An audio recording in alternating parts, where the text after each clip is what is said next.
नमस्ते। आज चाहिँ हामी बेटर स्कुल एप युज गरेर कसरी तपाईँले आफ्नो स्कुलमा फिडब्याक दिन सक्नुहुन्छ भनेर हेर्दैछौँ। So as you can see हामी चाहिँ अलरेडी यहाँ as a guardian logged in छौँ। मुनि स्क्रोल गरिसकेपछि चाहिँ तपाईँले वी हियर योर भोइस भन्ने अप्सन देख्नुहुन्छ। त्यहाँ सेलेक्ट गरिसकेपछि चाहिँ तपाईँले आफ्नो फिडब्याकहरू दिन सक्नुहुन्छ। सो यो फिडब्याक टपिकभित्र चाहिँ तपाईँले कस्तो खालको फिडब्याक दिन खोज्नु भएको हो त त्यही अनुसार सेलेक्ट गर्न सक्नुहुन्छ। अहिलेको लागि चाहिँ मैले एक्स्ट्रा करिकुलर एक्टिभिटी सेलेक्ट गरेँ र आफ्नो फिडब्याक चाहिँ यहाँ टाइप गर्न सक्नुहुन्छ।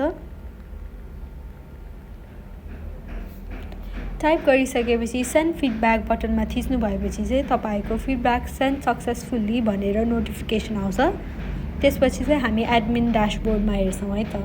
सो बेसिकली हामी चाहिँ यहाँ अहिले बेटर स्कुलको एडमिन ड्यासबोर्डमा आइसकेका छौँ।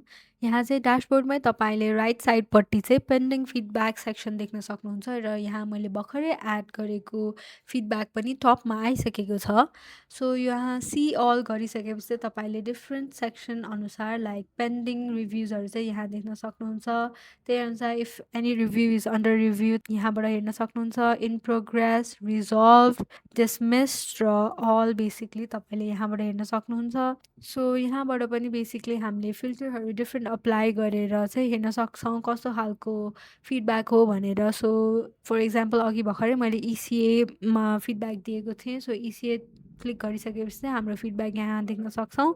अब त्यही अनुसार यहाँ एक्सन सेक्सनभित्रको यो एक्सन बटन युज गरेर चाहिँ तपाईँले फिडब्याकको स्टेटस कस्तो छ त भनेर पनि चेन्ज गर्न सक्नुहुन्छ। सपोज इफ इट्स अन्डर रिभ्यूमा क्लिक गरेर यो चेन्ज गर्न सक्नुहुन्छ र सबै एक्सन्स लिइसकेपछि if this feedback is completed resolve भइसक्यो भने चाहिँ रिजल्भमा क्लिक गर्न सक्नुहुन्छ। एभ्री टाइम यो स्टेटस चेन्ज हुँदाखेरि चाहिँ तपाईँको मोबाइल एपमा पनि नोटिफिकेसन आउँछ।